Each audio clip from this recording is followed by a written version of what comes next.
Sampai saat ini sebagai Direktur Husada Utama dan jabatan beliau juga yang tidak kalah penting ini adalah sebagai Ketua Persi Konwil Surabaya tahun 2020 sampai sekarang. Saya persilakan Dr. Didi untuk membawakan materinya. Baik. Terima kasih moderator, terhormat Dr. Sandi, Dr. Arif, dan semua Pak Ibu, teman sejawat yang sudah menyempatkan waktunya di weekend siang hari ini. Terima kasih, saya mewakili dari teman-teman di Rumah Sakit Husada Utama coba menampilkan nanti case study beberapa kasus yang pernah kita lakukan stem cell di rumah sakit kami. Mungkin untuk sebagai pembuka, saya mengenal sedikit slide tentang stem cell dan sekretom. Mungkin Bapak Ibu nanti ada yang ingin refreshing tentang stem cell dan sekretom ini. Slide. Nah ini, ya. Jadi stem cell ini dapat mereplikasi sendiri maupun berubah menjadi ke sel-sel yang lain. Semua tubuh kita ini terdiri dari sel-sel yang bisa bereplikasi. Slide. Nah, ini klasifikasi dari stem cell. Ini terima kasih dari Dr. Sandi slide-nya. Jadi ada yang disebut totipoten, pluripoten, multipoten, ya, dari berbagai macam sel tadi. Totipoten terutama dari embrio ya, sama pluripoten itu yang biasanya orang ya cukup membahayakan kalau stem cell dari yang tersebut. Apa perbedaannya? Nanti kita akan bahas di slide berikutnya. Slide. Ini klasifikasinya stem cell. Saya jelaskan sekilas ini nanti supaya kita sebelum masuk ke case study ya. Jadi ada tissue stem cell, ada embryonic stem cell, ada iPS cell, ya. Nah ini yang terakhir ini yang diproduksi oleh Dr. Sandi. Nah, terapi stem cell sendiri bisa bersifat autolog, allogenik, maupun xenogenik. Autolog ini dari badan sendiri. Sumbernya dari pasien, dikembangkan dan diinjeksikan ke pasien yang sama. Hasil kadang-kadang tidak terstandar dan waktu proses butuh waktu yang agak lama. Allogenik sumber dari donor. Ini yang kita pakai saat ini. Ya. Proses isolasinya bisa ke banyak pasien, tidak perlu menunggu waktu yang terlalu lama. Hasilnya terstandar. Dulu ada yang xenogenik yang berasal dari hewan. Jadi pernah di rumah sakit kami tahun baru awal itu tahun 2007 atau 2008 nggak salah itu kami datangkan ahli dari Jerman. Itu dia stem cell dari kelinci. Ya. Ada salah satu dokter kami yang ingin memasukkan, ingin diterapi itu. Tapi saya lihat ya hasilnya belum menunjukkan hasil. Kita malah takut nanti kupingnya jadi kayak kelinci. Itu yang xenogenik. Ini terapi stem cell sendiri adalah injeksi sel yang dalam kondisi hidup ya, viable sel ke dalam tubuh pasien dengan harapan meregenerasikan sel di dalam tubuh yang rusak. Ya kita semua tahu ini tujuan utamanya. Ini banyak iklan-iklan yang di ya klinik-klinik kecantikan. Cuman juga harus hati-hati ya sekarang karena terapi stem cell ini kan terapi yang berbasis resiko. Jadi ya harusnya memang izinnya harus di rumah sakit. Sehingga kami pun sekarang juga dalam proses perizinan di Kemenkes sudah dalam ongoing proses. Nah, ini bagaimana stem cell itu bekerja? Ya. Jadi dia akan bersifat roaming, bermigrasi menuju area inflamasi atau jaringan yang rusak. Dia juga berdiferensiasi, jadi organ atau jaringan yang baru, dan dia menimbulkan paracrine effect. Ya.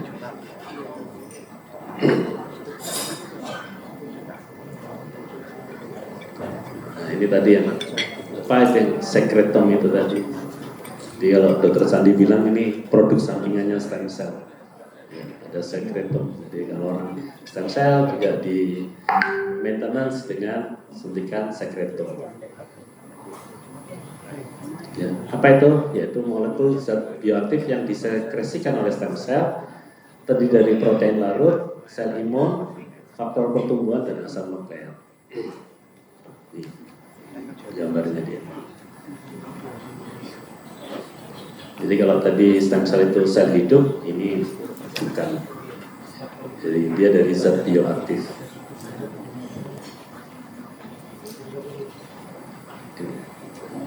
Seperti yang saya jelaskan tadi, kita dari allogenik, jadi dari donor, ya sumbernya bisa dari jaringan tali pusat atau umbilical cord, ada mesenchymal stem cell.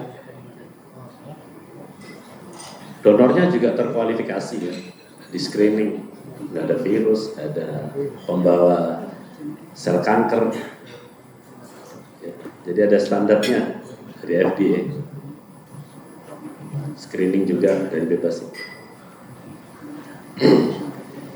dan berasal dari satu pendonor.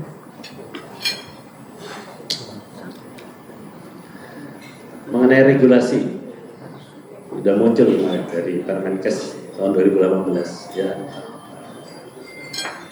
Tujuannya adalah untuk penyembuhan penyakit dan pemulihan kesehatan.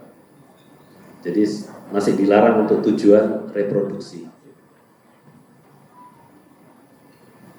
Jadi kemudian sel punca yang digunakan berasal dari manusia, bukan dari hewan atau tumbuhan.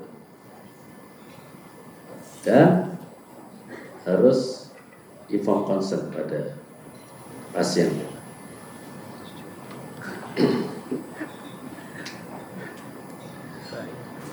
Ini status produk tadi.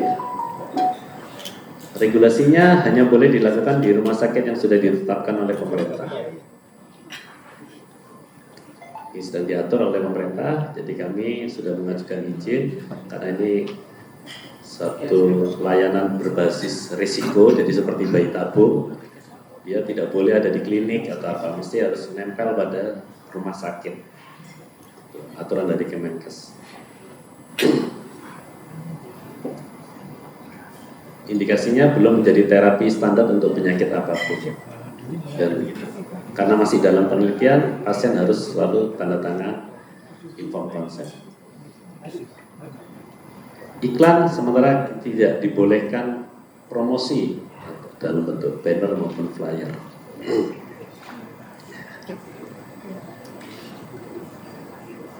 Ini dosis penyuntikan stem cell.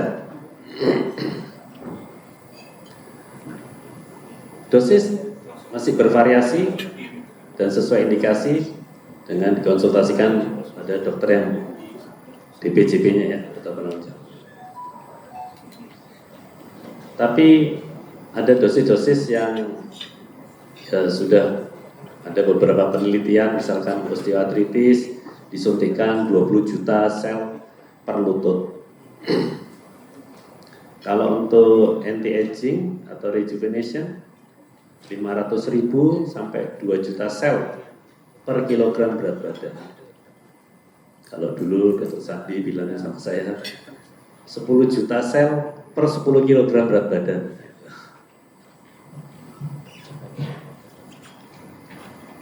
Jadi kalau beratnya ibu 65 kilo, ya masuk bisa 70 juta minimal. Tapi kalau Dr. Sandi bilang kalau rejuvenation anti-aging 100 juta sel aja dong.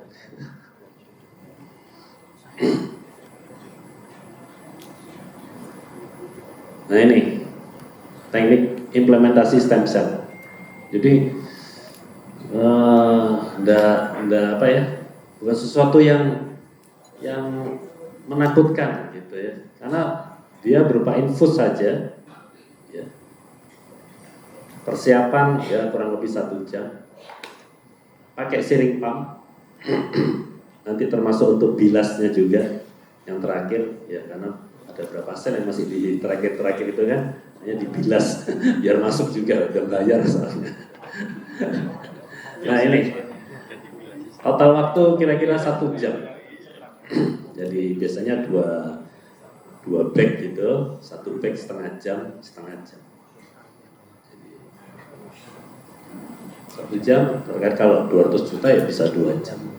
Jadi nggak lama, tidak perlu rawat inap, kalau kondisi stabil bisa pulang.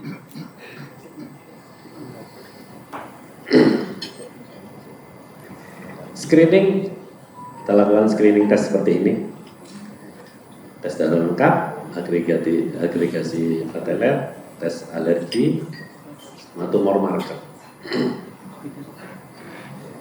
Jadi kalau nanti tumor markernya ada yang ini, mungkin Dr. Sandi punya masternya yang untuk melawan. Gitu.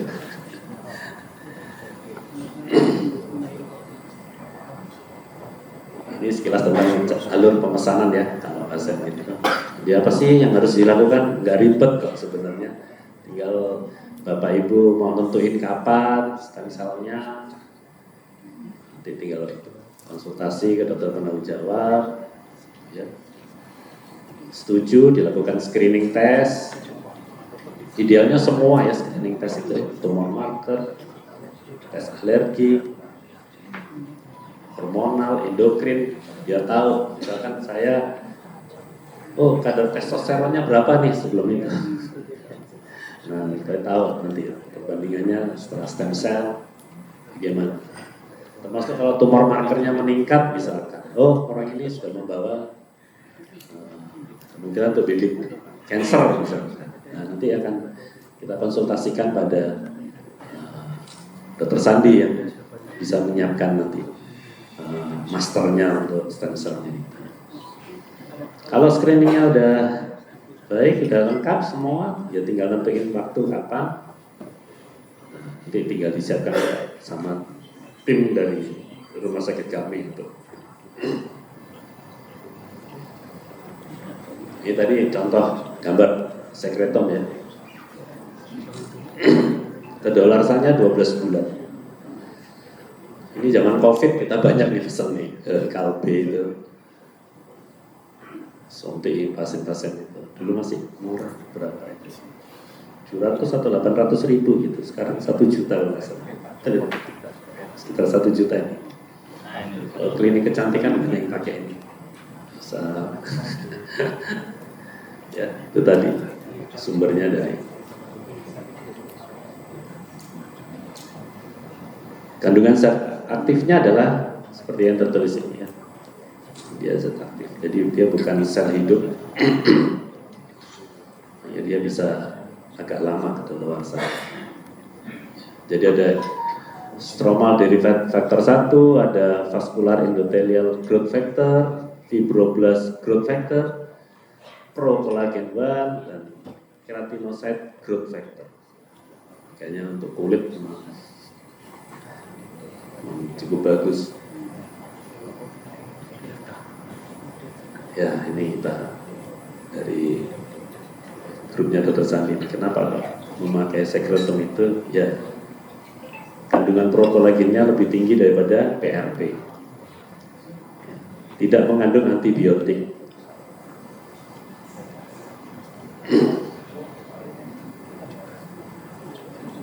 Sumbernya dari stem cell tali pusat, memiliki protein unik yang lebih variatif dibandingkan dengan sumber lainnya.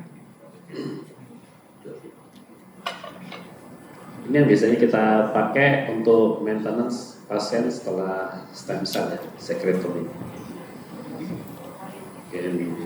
Bapak Ibu nanti bisa mencoba Sampai sekretum aja belum stem cell, nanti bisa dirasakan gimana perubahannya.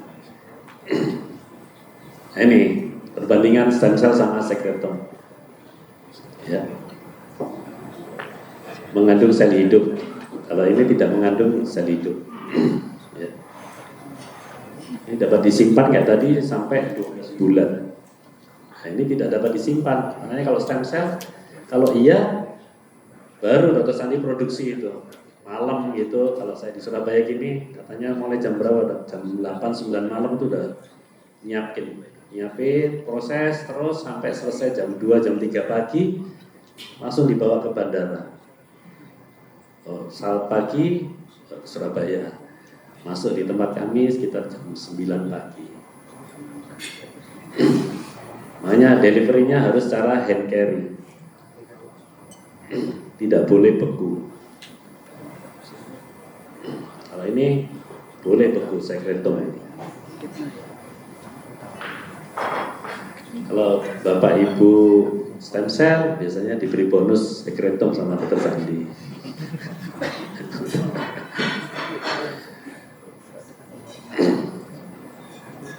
Ya, ini tentang quality assurance ya, pastilah sudah memenuhi cara pembuatan obat. Nah, saya mau cerita tentang case tadi. Sebenarnya bukan saya DPJP-nya ya. Ada teman sejawat saya di itu Dr. Luki, ada. Ini cerita pasien A 50 tahun. Jadi ini pasien dari Jember. Dirawat sudah berapa lama ini? Kurang lebih udah 3 minggu di rumah sakit Jember. Kondisinya semakin memburuk. Jadi pasien ini mengalami seperti orang lumpuh. Beratnya dari 65 kilo tinggal 39 kg. Dokternya di Jember udah bilang nggak ada obat ini Pak. Ini penyakit motor neuron disease dia bilang. Dia punya adik salah satu pegawai BUMN di Surabaya. Dia ingat datang karena BUMN itu bekerja sama dengan kami. Dia tanya, dong, bisa nggak terapi stem cell di rumah sakit itu? Kenapa Pak? Ini saya mau ngobatin kakak saya. Kenapa Bapak kok berpikir terapi stem cell? Ya karena dulu bos saya itu kena COVID, udah mau meninggal di stem cell hidup gitu. Jadi dia dalam bayangannya wah stem cell ini hebat sekali gitu. Sehingga dia datang cuma kata-kata itu. Saya nggak berani menjawab. Gini aja Pak, kita Zoom meeting aja dulu sama Dr. Sandi ini. Gitu. Dia bisa profit nggak Dr. Sandi? Kita Zoom meeting begitu dong ya. Ya, kita cerita Pak, kita nggak berani karena ini tidak ada yang berani kita janjikan. Kasusnya berat dan ya, semua masih dalam penelitian. Tapi kita bisa untuk stem cell. Oke, biaya agak mahal Pak, tidak masalah. Oke, setujulah.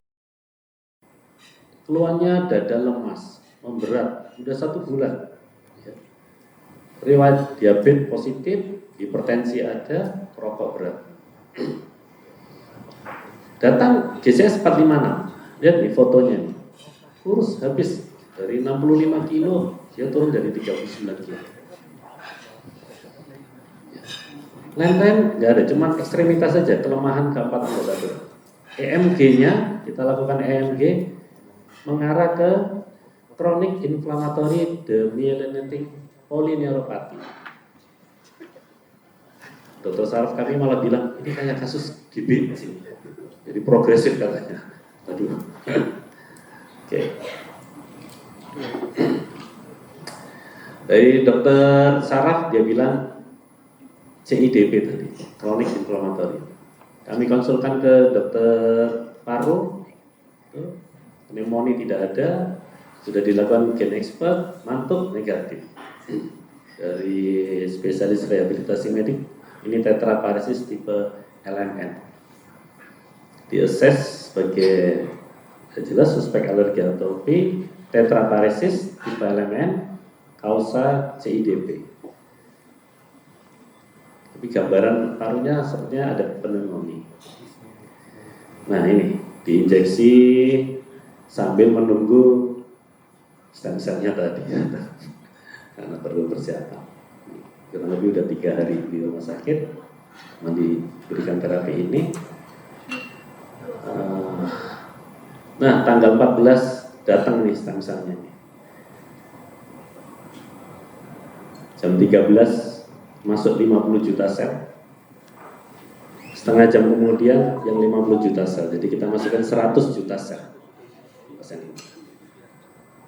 Tanggal 15 sampai 19 di maintenance dengan sekretom IM 2x1. Jadi di deltoid ya. Setelah masuk ini, pasien ini mengalami progresif yang sangat bagus, sehingga setelah suntik ini kurang lebih seminggu pasien sudah bisa kita pulangkan, karena dia udah bisa. Awalnya pakai baju itu nggak bisa, pakai kaos. Oh ini video, ada video ini, bisa diklik.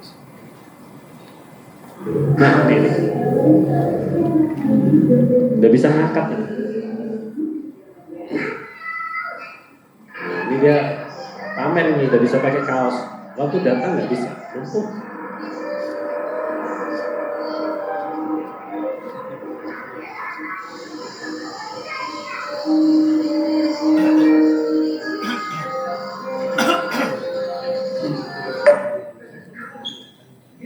Nah ini dia mulai bisa berdiri setelah pulang ini.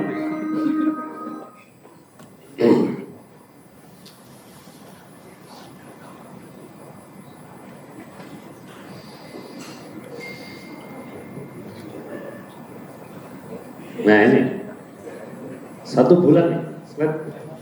Ini saya dikabarin nih tadi video. Dia udah bisa naik motor. Ini iya, Mahathir ini dilantik Perdana Menteri itu umur 93 tahun. Saya kaget waktu dia jalan ke podium. 93 tahun, tanya-tanya saya punya bapak mertua 88 tahun, udah duduk di kursi roda sekarang. Ini 93 tahun, jalan tegap di podium. Gak mungkin ya. Pasti penasaran saya. Itu penasaran saya 10 tahun yang lalu sama. Coba slide. Ya video. Nama wa何ですか? Nama saya Mukumin desu. Tuan, Assalamualaikum. Waalaikumsalam. Okay, saya nak cakap terima kasih datang ke Jepun dan melawat kami semua. So macam mana makanan Malaysia tadi? Makanan sudah, tapi saya biasanya tak makan banyak. Sebab tu tak habis. Tapi itu biasa makan makanan Jepun tak? Oh, saya kerap kali makan. Ya, di Kuala Lumpur pun kadang-kadang saya pergi Japanese restaurant. So apa makanan favorite Jepun tu? Tempura. Tempura. Saya pasti suka tempura juga. Ebi tempura. Ebi, ya. Okay. Tuan boleh cakap bahasa Jepun tak? Boleh. Kan Tuan cakap pernah pergi sekolah Jepun dulu kan? So Tuan belajar like arigato ke, konnichiwa ke, apa bahasa Jepun tu yang Tuan paling suka? Macam nama wa何ですか? Nama saya Mukumin desu. Kalau arigato gozaimasu tu boleh sebut? Boleh, arigatou gozaimasu. Wah, Tuan punya pronunciation macam orang Jepun dah. Last sekali, Tuan sekarang umur tu berapa? 98. Okay, dan saya dengar Tuan akan jadi 99 Julai ni kan? Julai. So, dalam masa Jepun, kita sebut menjadi sumber inspirasi saya. Itu tadi tetap dari donor kan. Kita punya juga dari donor gitu, tapi master cell. Karena ini ya saya ingin berikhtiar sehat juga. Gitu. Jadi pada waktu pasien tadi tuan A, ya saya merasakan saya juga pengen nyoba stem cell itu. Jadi saya pernah masuk 70 juta sel di tubuh saya. Tuh, saya masih bisa main badminton 5 set, saya juara 2. Terima kasih. Slide. Pasangan saya anak muda, jadi saya nggak boleh kalah sama anak muda. Slide. Nah. Terima kasih. Sekali lagi, itu yang belum dipotong. Oh ya, saya lupa ini ya. Karena di setiap materi yang kita sudah sampaikan, kita akan selingi dengan satu kuis terlebih Ya, dahulu, ya, Dokter ya, ya, Putu. ya. Untuk Baik, itu, baik. Dokter Didi mohon untuk bisa mempersiapkan satu pertanyaannya dan tentunya untuk seluruh rekan-rekan sejawat dokter yang sudah menjadi tamu undangan hari ini bersiap-siap karena ada hadiah menarik tentunya. Untuk itu kami Berapa persilakan banyak? satu, Dokter. Oh, cuma satu ya. Iya, kita pilih satu saja. Untuk itu silakan Dokter. Boleh memberikan pertanyaan. Pertanyaan Dokter Didi, monggo. Mudah atau kamu?